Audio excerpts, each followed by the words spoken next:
Hi friends வணக்கம். இன்றைக்கி நம்ம வீடியோவில் நம்ம என்ன ரெசிபி பார்க்க போகிறோம் அப்படின்னா சிக்கன் பிரியாணி ரெசிபி தாங்க பார்க்க போகிறோம். வாங்க இப்போ அதை எப்படி செய்யலான்னு பார்க்கலாம்.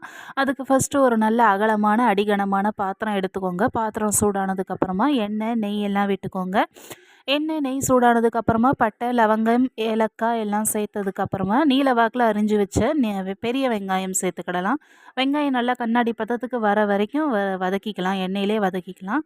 வெங்காயம் வதங்கினதுக்கு அப்புறமா இஞ்சி பூண்டு பேஸ்ட் சேர்த்துக்கலாம்.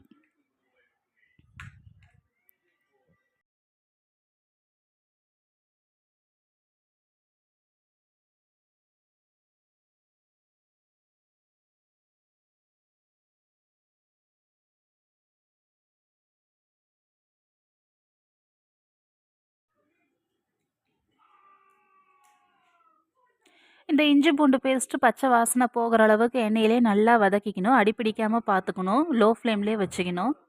இஞ்சி பூண்டு பேஸ்ட்டு வதங்கினதுக்கப்புறமா ஒரு 1/2 கிலோ சிக்கனை நம்ம கழுவி ஃப்ரெஷ்ஷாக எடுத்து வச்சுருக்கோம்.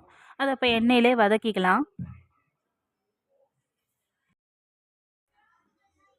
சிக்கன் சேர்த்ததுக்கப்புறமா சிக்கனில் இருக்கிற தண்ணியெல்லாம் வெளியே வந்து வதங்கும். அது வரைக்கும் நம்ம நல்லா வதக்கிக்கலாம். சிக்கன் வதங்கினதுக்கப்புறமா ஒரு 300 கிராம் அளவுக்கு தக்காளி, பச்சை மிளகா, கொத்தமல்லி தழை, புதினா சேர்த்து எண்ணெயிலே நல்லா வதக்கி விட்டுக்கலாம்.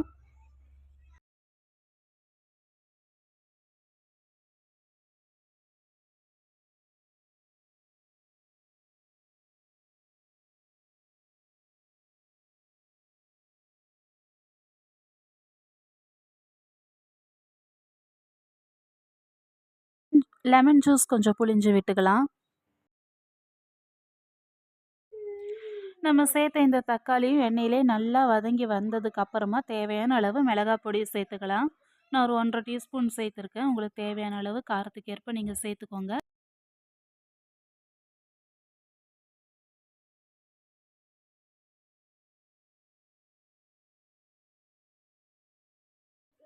அடுத்ததாக இப்போ நம்ம உப்பு சேர்த்துக்கலாம். உப்பு சேர்த்ததுக்கு அப்புறமா தயிர் சேர்த்துக்கலாம். தயிர் சேர்த்ததுக்கப்புறமா இந்த மசாலாவிலே தான் இந்த சிக்கன் குக் ஆகணும். நம்ம தனியாக தண்ணி சேர்க்கவே கூடாது. இந்த ஸ்டேஜில் தயிர் சேர்த்துருக்கோம். தக்காளியிலேருந்து தண்ணி விடும், சிக்கன்லேருந்து தண்ணி விடும். அந்த தண்ணியே போதும். லோ ஃப்ளேமில் வச்சு சிக்கன் நல்லா நம்ம சாஃப்டாக குக் பண்ணி எடுத்துக்கணும். இப்போ சிக்கன் குக் ஆகிடுச்சான்னு பார்த்துக்கலாம். நல்லா பஞ்சு போல் குக் ஆகிடுச்சு. இதுக்கப்புறமா நம்ம அளவு தண்ணி சேர்த்துக்கலாம். 1 டம்ளர் பச்சை அரிசிக்கு 2 டம்ளர் அளவுக்கு தண்ணி, இதுதான் ரேஷியோ.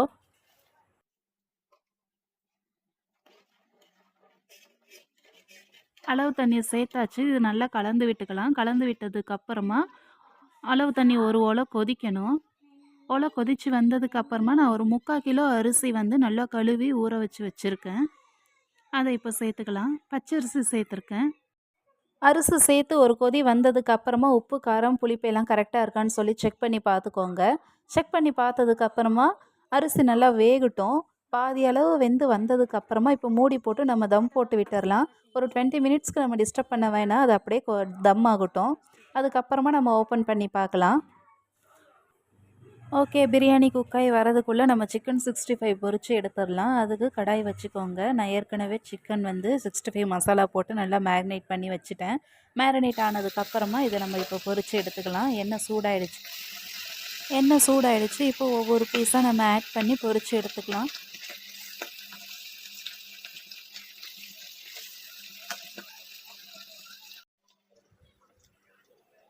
நம்ம சிக்கன் 65யும் பொரிஞ்சு ரெடி ஆகிடுச்சு. பிரியாணிக்கு ரொம்ப ஆப்டான சைட் டிஷ் எதுன்னு பார்த்தா சிக்கன் 65. எனக்கு ரொம்ப பிடிக்கும் இந்த காம்பினேஷன். நீங்களும் இந்த மாதிரி ஒரு தடவை ட்ரை பண்ணி பாருங்கள். ரொம்ப நல்லாயிருக்கும். இப்போ பிரியாணியும் நல்லா ரெடி ஆகிடுச்சு. வாங்க இப்போ சர்வ் பண்ணிடலாம். இந்த வீடியோ உங்களுக்கு பிடிச்சிருந்ததுன்னா லைக் பண்ணுங்கள் ஃப்ரெண்ட்ஸ். நம்ம சேனலுக்கு ஒரு சப்ஸ்கிரைப் பண்ணுங்கள். பக்கத்தில் இருக்கிற பெல் பட்டனை கிளிக் பண்ணுங்கள். அப்படின்னா தான் நான் போடுற ஒவ்வொரு வீடியோஸோட நோட்டிஃபிகேஷனும் உங்களுக்கு உடனுக்குடனே கிடைக்கும். லைக் பண்ணுங்கள், ஷேர் பண்ணுங்கள், கமெண்ட் பண்ணுங்கள். Bye friends. தேங்க்யூ.